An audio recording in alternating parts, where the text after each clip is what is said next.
everybody. Hi. Welcome to Business Talk South Africa at Makers Valley. So we are here every single Tuesday, but if you're on YouTube, then you're watching this on a Monday. Don't forget to like, share, comment, subscribe. And with us today, our guest for today is an international visual artist, Mr. Blessing Blaai. But I'll let Senator introduce himself. Yeah. Hello everyone, yeah, we're back again. New season of Business Talk. We're excited. And yes, as Lily has mentioned, we've got an amazing guest. So I'll hand over to our guest to introduce himself and then we'll jump in to speak about this amazing human person here. Right. Hi guys, can you hear me? Too loud, am I good? Okay, very simple. My name is Blessing Zigelelo, then my surname is Blaai. So I'm named Blessing twice. Oh, you get it. And then yeah, I'm a visual artist. So I paint. What else I do? Yeah, but I'm in the visual art space, so I paint and I work with other materials from time to time, but I'm a full-time visual artist. So yeah, that's me. All right. First question, we're gonna jump right into it because maybe you're a bit nervous, but I just wanted to ask, what is your background? To get to know, where do you come from? Where did you discover art? Have you always been good at it? Because I draw, but I don't know how to draw like you. So have you always been good at it? And yeah, just take us through. Okay, so I grew up in Troyville, actually, not up the road from here. I was not good at art at all. Finishing matric, I got 45% for art. So that should say it. My family wanted me to do engineering, but I had no love for that at all. So once I was done with matric, I took a gap year. And then because we had a fight, I had to go study something. So I went to UJ for almost a year. I dropped out though. So at UJ, I did a course called PMG. It's like the easiest thing you can get into at UJ. So I just needed to get a qualification and they were going to leave me alone. So within that year, I started to about just before November. And then I was like, you know what, no, I can't. And then yeah, after that, I worked behind the scenes of movies and some of the series that are around just working for props master. So if you look at like advertising and stuff, we used to build those kind of sets. And then yeah, after that, I went to study art, but I didn't study art formally. Like I met this one lady. She was an art teacher, so she taught me how to paint. So I did not know how to draw properly. Like my drawings were were very off. So she taught me how to draw, paint. There's this thing called printmaking, which is what I studied after her.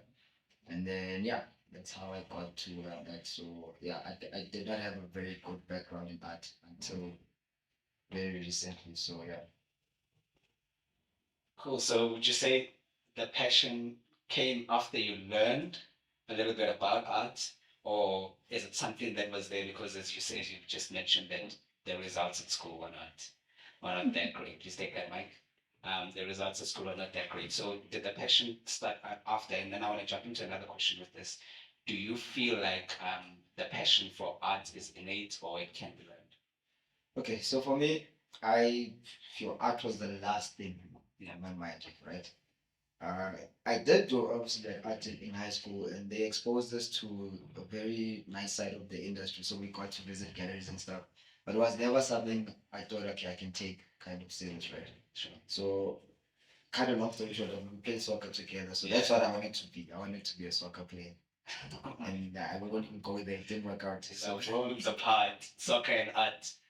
You see, so but then with I think with what, or how I got to love art is because I was exposed to it from an early age, anyways. Sure. But once I started to understand it, so I think my passion came through understanding more than it was something I was born with. Yeah. Because it wasn't like the first option. It's something I fell on, to be honest. Which is, don't fall on art. But yeah. But is it not a good place to fall? Initially, no. Yeah. I mean, every artist has their cross that they've carried. So, or the artist that I know, you see. So it's yeah, but I'll get into that a bit later. But I'm growing more in love with it because I'm understanding more about art. Yeah. So yeah. All right. So you say that you fell on art, and it wasn't necessarily innate. I don't think you answered Sandra's question. To be an artist, is it innate or can it be learned? Both. Both. Just out of curiosity, the best artists that you look up to, the people that you admire, did they have an innate relationship with art, or did they learn and go to study? Two of them, yeah. They went to study. I think one did graphic design, the other one didn't study. He just straight went into art. So yeah. Okay, and then have you always known how to market yourself? I'm gonna get into the business part. Have you always known how to market yourself? How did you learn how to navigate being an artist and still making an income and being an adult that can manage and make money? Okay, now this is where I'm gonna be very honest. Yeah. When I started off, um, I was fortunate in the sense where, because I also do murals, sort of stuff on the wall and whatever. So most of the gigs that I had in the past came by referral. So I'll do like a job for someone, or I'll do some artwork for someone, and then I'd get referral from there. So my only thing is whenever I get like a gig, I'd make sure I do it properly. So I used to get referrals like that. But at the time, I never really separated like myself as a business and also business and personal. It was all just one thing. So the marketing of that like messed up quite a bit. Two, I failed as an artist at some point properly. Like it was bad. It was bad because the only thing was like I was making kind of like I was making decent amounts of money, but there was no structure. So only more recently, because like again, it's not nice to have and then lose what you had. So because of that pain, now it's like there's the business side of me, then there's personal. So even within my business, I pay myself a salary. So it's not my money. It's like there's business money, then there's me. So with the marketing side, I can say more recently now, there's kind of I'm not yet good at it. But what I've done that is smart is every person who's bought from me are the people I've kept. And I make a lot of like how can I say with my clients, for example, like they are returning clients. Not one person who's bought from me only bought once. They come back. So for example, I have this thing where I do now the like newsletter updates. So I attack my clients personally, like kind of make them feel very special. If there's weird things I'll be doing, maybe like a small show, I invite them first. It's almost like a VIP thing. And if I had to count them, I have less than I can say 25 clients since I've started work, and those are the people who Oh my keep me afloat. So yeah. Oh, floats, yeah, your float is not float. Just be specific. 25 is a lot. Yeah.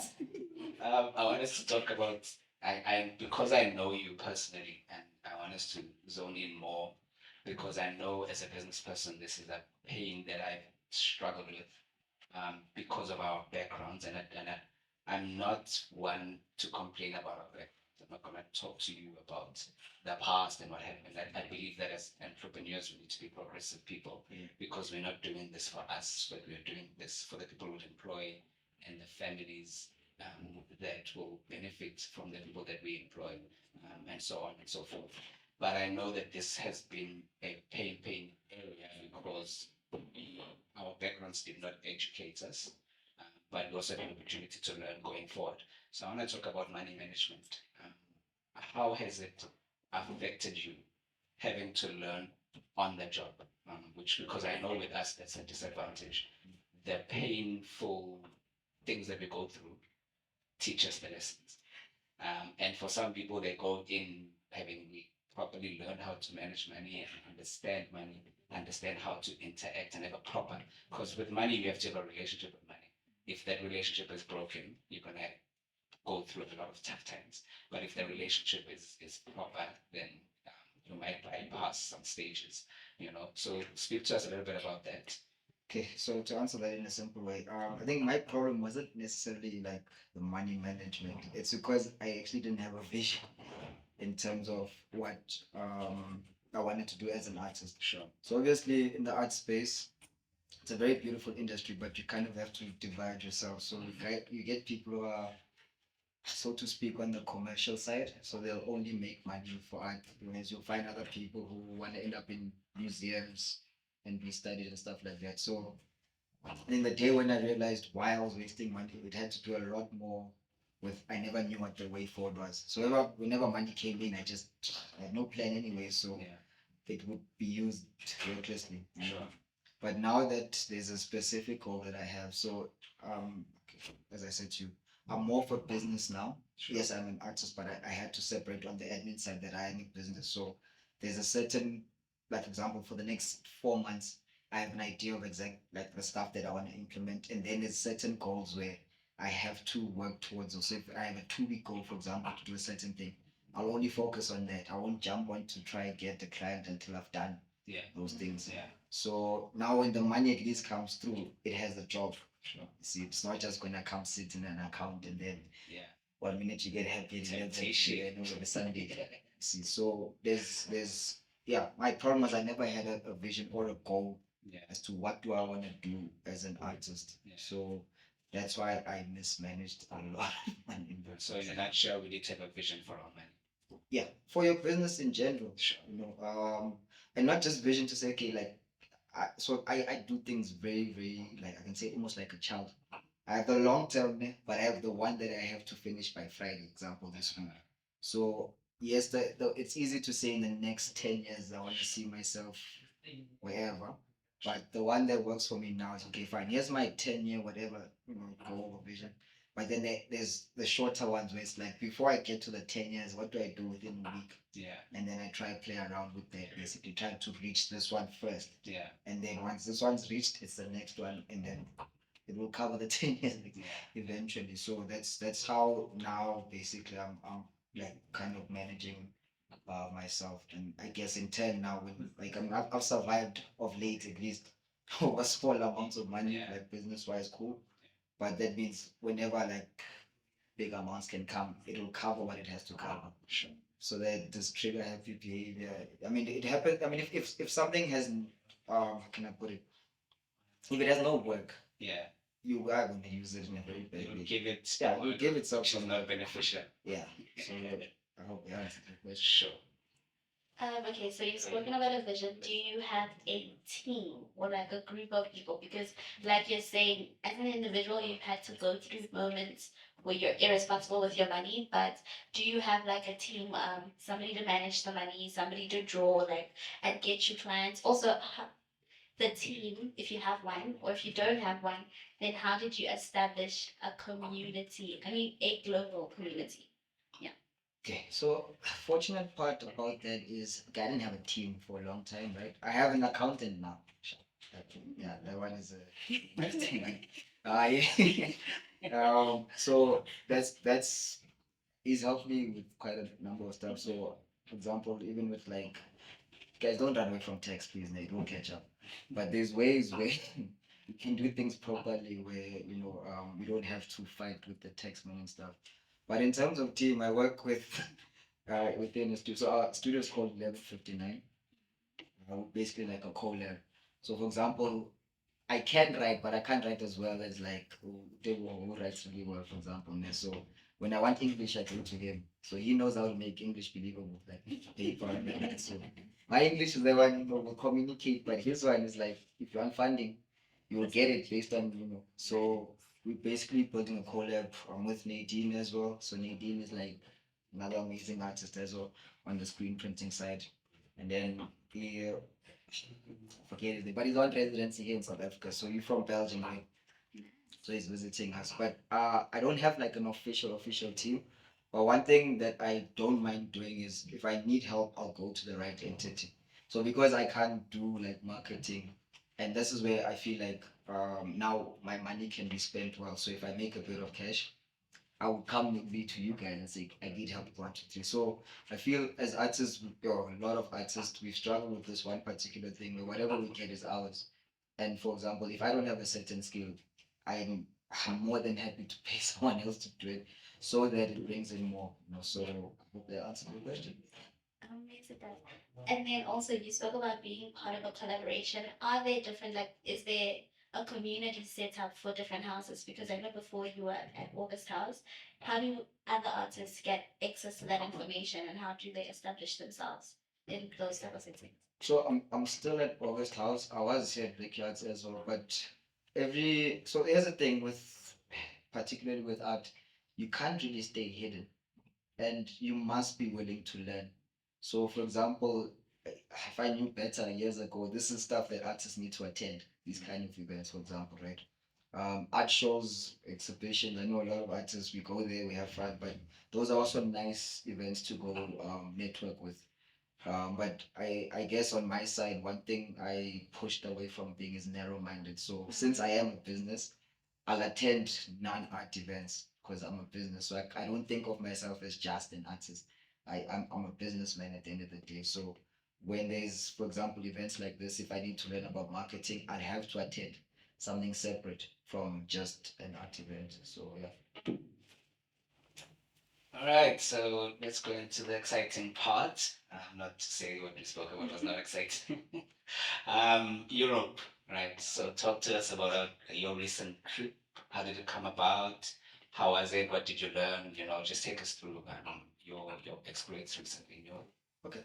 So early last year, Feb, I was approached by, so I don't know if you guys, so the Austrian government basically, so they wanted to do like an exchange program between South Africa and just like, so it's like almost like an educational kind of thing. So Austria is based just next to Germany. So we had a meeting, they liked the work that I do, and then cut a long story short, at the end of last year, everything was confirmed, and then managed to go there. So the purpose of the program is actually a pilot program by their government. Okay. And then basically they wanna work with more South African artists. So I was basically a test. Which, so Hopefully a good test. yeah, I know it worked out well. Sure. So I had 2 months, so 60 days on the dot, for the whole program, and then I had two shows. So I produced about just close to 30 artworks, so two Yeah. different exhibitions. It's a lot. Yes, a lot of work. But the main part was they just wanted to kind of pilot a new project between African artists Okay. and their country. So obviously the initial part, I mean, it's a new environment. Adjusting there was not the easiest. Like one of the easiest things I can say Yeah, now the is video calls that we you looked pain. You were pain in the call. yeah, because I left here. Obviously, it's hot here, Yeah. and then literally overnight now you go to like weather where it's like -50. Never been to such in my life. So it was good in the sense of obviously career development. Sure. But obviously, since you're alone, you get to learn a lot about yourself because it's a different language altogether. My mindset had to kind of adjust to a lot of things as well. So there was a lot of like, I can say, sort of finding myself as well. Because there's no shortcut when you have to face something there. It's like I don't have a neighbor that I know. Yeah. So now I have to make new friends. I have to do everything like from scratch. So I got to learn a lot more about me, and even the things that I'll be honest, like that I use as excuses in life. Yeah. I had to face them for the first time. Like this is now this thing between me and me. So there was a lot of growth in that sense. But overall, it worked out well. The shows are still up now and they're doing quite good. Nice. And then yeah, the news thing, as you know, so they kind of broadcasted the. Yeah, I know the audience doesn't know. So. Okay, so I'm basically popular that side a bit. No. So you can say like the equivalent of like e-news or whatever. So they broadcasted one interview and then there's a newspaper as well that wrote about the show. But the main thing that they wanted is to kind of highlight like South African artists. There are some things that are obviously I was not happy about, but it's okay. I'll push that. It's my lessons to learn when it comes to media. Sure. But it worked out really well. And then, cut a long story short, they are so part of their plan now is to work with August House artists. Look at what you've done. Hey. So yeah. All right. So now that you're back in South Africa, what is your plan? Because now you have an audience that side and you have momentum. So what is your plan to manage that momentum and kind of? Because you just said that you have 35 artworks that are internationally sold. That's a different currency. So how do you keep up that currency? He knows her money. Yeah. Okay, first things first, when it comes to tax, like SARS doesn't play. They know how much you all make, or they know how much you all make. So you can try it out, but all the best. Um, So for me, I'm not even looking at the money side of things. And very important reason behind it is because I think every person who works hard should not be, what's the word? Don't get excited over figures. Like that's like the hard lesson I had to learn. But instead, for me, it's more of a thing where if I can keep the entity growing, the money has to follow, and it's gonna work for me at some point. You understand? So I won't say how much I made. It's not necessary. That's But not the question. How do you keep the momentum? What's the plan? so as I said, before leaving that side, actually, I had already come up with as I said to you guys, the goal and the vision. So I didn't just come back home. There's a certain thing I'm following now. So like one of the things when I got back here, I reached out to my clients this side, and that's like one of the events I want to host is specifically for the clients here. And then the other plan obviously is to do more residencies. So with artists, once you get such an opportunity, like it's almost like football where if you've played in the finals or UEFA Champions League, that goes on the CV and it makes you an important like soccer player. So as an artist as well, the more important events you do, it goes on our CV. So if I had to apply for the next program, it's much easier. For example, with them, there was some discussion to say, look, it would be nice to have you back, but I do want to go to other places as well. So yeah, my before coming back, I had specific goals that I'd already, planned. And then while I'm here, I want to host something for the clients I have here. And then whatever I host here, I send it to the clients that side as a newsletter as well. Nice. And sort of like a catalog to say, look, this is what I'm doing. Like, and when I'm that side, I'll send back this way. So that's basically how I'm playing with it now.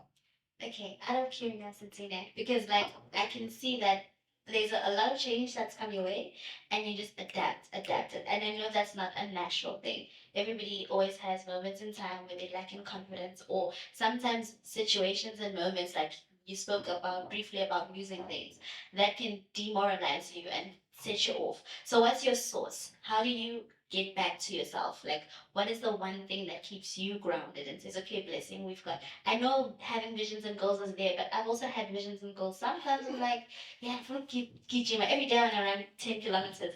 I'm not gonna do it one day. I'm not gonna go back for a week. So what is your source? Yeah, what's your motivating factor? I guess three things. Um, the number one being God. Not gonna lie to you guys about that. That's the number one, and then the second part for me is, I guess, pain became like a serious school for me because like it's not nice to lose things. And yeah, so because of the pain, I used to use that as an excuse a lot. So artists have very bad habits sometimes. Like, we don't have to go there. You guys do it. But I've said with a lot of guys where, yes, no one here hasn't been through life. Everyone's got their own thing. It might be small to someone else, but if it is affecting you personally, that is something that it's between you and you. So those are the things that keep me like humble, I can say, and they kind of motivate me to actually not give my best because I'm not fighting with no one anymore.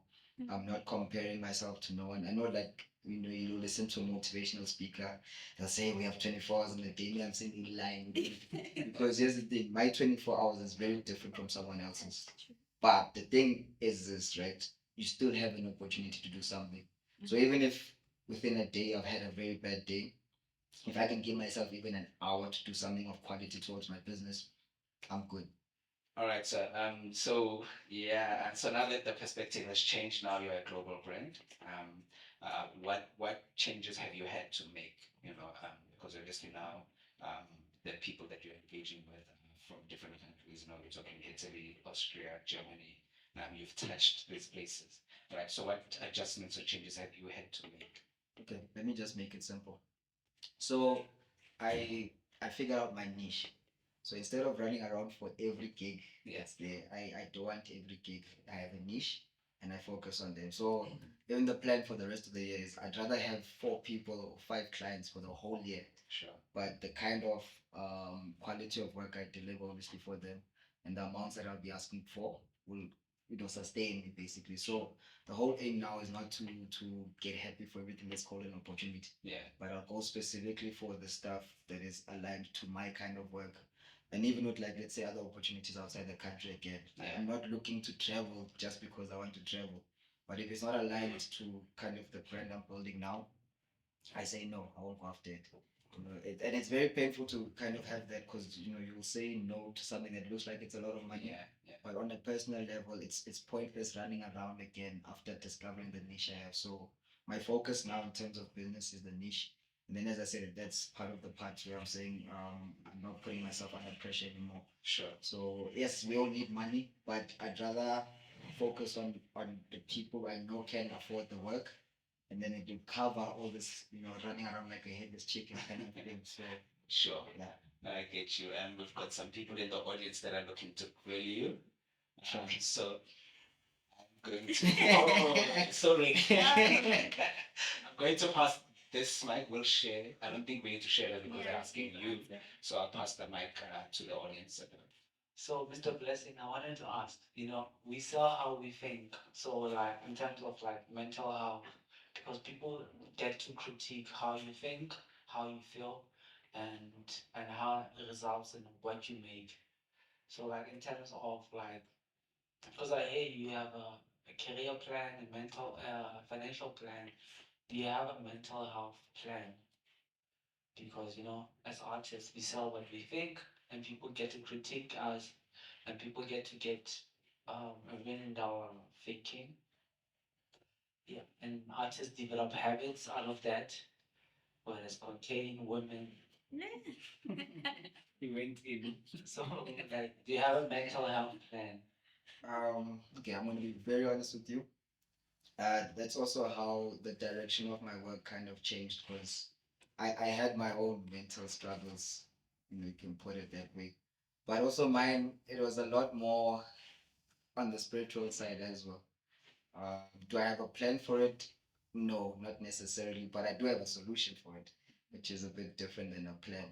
You see, and my solution to that, for example, I'm not trying to kind of push what I believe in or minister to you. Maybe I am, but I know I have to, as I said, and I don't take it as a joke. It's what I believe in. That's it. So I have to depend on God. And whenever I've struggled the most for me, it's when I've stepped away from God. But when I stick to the course, even I'm not saying your problems go away, but there's a hope of sorts. And I talk more now. I used to not talk. The only thing I used to talk to was a bottle because it never answered back. So you find me at any bar. I am banned in a lot of bars around Joburg because of the way I used to drink. But now I've learned that I'm not using the mental issues as excuses, but I have at least close people where I can go confide in because I know the answers won't. How can I put it? Whatever they say to me will build me, or it will be something that can bring some kind of solution. But yeah, I hope that answers you. Blessing. Sure, brother. Yeah, thanks for touching on everything you just touched on. So insightful, especially the text part of it. It's the most important. So I have a question for you. As an artist, since you are the one that's doing the work, you're not replaceable. What's your plan to pivot? What's your exit strategy since you're irreplaceable? Do you teach someone to do the work you're doing now, or there's no pivoting? Yeah. So I'm gonna kind of oppose what you're saying in terms of being irreplaceable. No? I think what's not replaceable as an artist is the feel they give you to their work. You know. But what you can't replace, I mean, I can teach someone to do it. My works are very simple to make, to be honest. But what's not replaceable is the soul that's within the work. So in terms of exit strategy, I guess I'll just have to die. So, but on a more serious scale, right? Because I know artists who have other businesses, like these guys who have construction businesses. There's one in particular that I look up to who's got like his studio is a machine on its own. They do theater, they do a lot of things art related.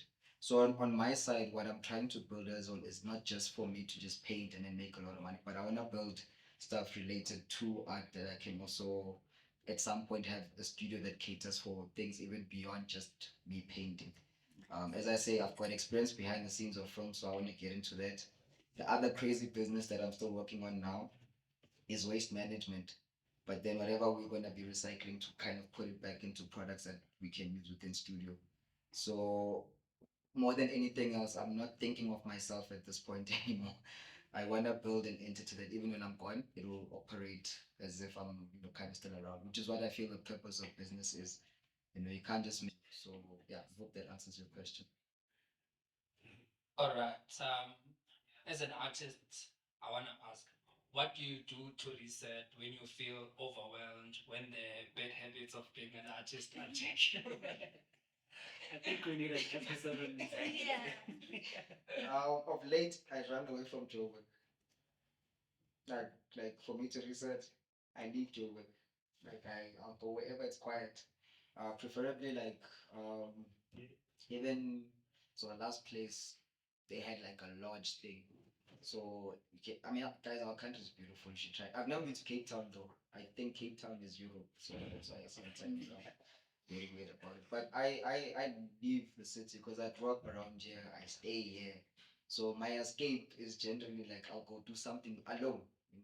If I have to go to some hiking place, I'll go, and that's how I kind of reset. And then yeah, that's my main good reset where I'm running away from the surroundings. So yeah, that's what I do to kind of reset. Hello, Mr. Blessing. Yeah. Okay, so as an artist, or actually as a businessman, or like yeah, as an artist in business, um, what would you like advise a young person that's starting out? What would your advice be? Like just one thing you would say to them. One thing I'm not sure, but I can say two. Okay. The first one, be willing to learn, and then the second one, learn to say no to yourself. As an artist, specifically artist, Okay, as a business person in art. business, same thing. Be willing to learn and learn to say no to yourself. And by no, I mean like there's so much things that I know now. If I had to say this to be when I was starting out as an artist, that not every opportunity is for you. Because I've done some crazy jobs because I needed money, right? And once I've done those jobs, they destroy my reputation because I never had the expertise of it. So that's why the first thing for me is I'd focus on learning. Like get good at what you do. Don't worry about what I do or what someone else is doing. If you're good at, let's say, making the chair as an artist, make that chair super well. Because once you get your niche, that chair will feed you, your family, all that kind of stuff, you see. Whereas if now you see that I'm now doing couches and you can see I'm selling couches, don't jump to couches because it's not, get good at something. You can't be, maybe some people can be jack of all trades, but as an artist, focus on that thing, or as a business person, get good at that one thing. So I know for me now, I'm good at the one thing I'm good at, like, for example, the painting, whatever else I'm doing, is what has been keeping me, like I said, afloat, you know. But I am only good at that. There's other artists who can do a lot of amazing things. They can multitask and all those kind of stuff. I just focus on the one thing I'm good at and I do it well. And even within that, it's something I've grown in. I've learned over the years. I've gone to different people to learn, like, how do I get better at the skill that I'm good at? Because once you've reached that, then you're now able to kind of master something. And then from there, you'll decide, okay, how do I try spread out? But get good at that one thing you're really good at, or get better at it and know more about it. So, yeah, I hope that answers you. Another So, Mr. Blessing, um, you said something that got me thinking. It's about separating yourself from the business, right? Obviously, Vusi had this thing was like there's a difference between self-employed and being a business. And I just like to follow that with the brother's name. Um, so for example, Avicii is a good singer, but he's a pedophile. How have you separated yourself and that on the business and that because they asked you like how do your work exist without you, right? And we talk about soul, all those wonderful stuff. But like, how do you separate yourself from what you make and who you are? So I don't know what you do after like. So the very honest answer I have to that is very simple. As I said, I mean, artists will all have like a crazy past, but I think it would be a horrible excuse for me to give you what my past was. I don't have a good reputation in a lot of places because of my behavior at the time, right? But I feel because of where I'm at now, right, there's a lot of character development that I had to go through. And unfortunately for me, when it comes to my work, I don't, it's not, the business is separated, but for me to actually work, I don't work from like, there's a lot of people say they get motivated by anger and they work. Other artists take whatever they're doing, drugs, to work. I can't work if I'm not sober. That's one. It's impossible for me to paint. And you've seen this. I never work under any influence. Two, the work is kind of like searched from deep within as well. So my character, you always see it within the works. So if I have a character to it, so that's my honest answer to you, in regard to how I separated. But what I have separated is not, how do I put it? I separated the business side of my career as itself, but in terms of the entity making it, it comes from, I guess, within. So the character there, it has to grow more. Otherwise, I'll give you rubbish work. So yeah. Thank you so much for the questions, everybody. Disclaimer, the views of the audience and the guest are not necessarily the views of Business Talk South Africa. But yeah, so I'd like to say thank you so much for being here. We are here every Tuesday from 2 to 4 p.m. For those who are here and on YouTube, if you're watching us on YouTube, we do drop episodes every Monday at 7 p.m. Thank you so much for watching. Thank you so much for joining us. We'll see you again next week. Cheerio.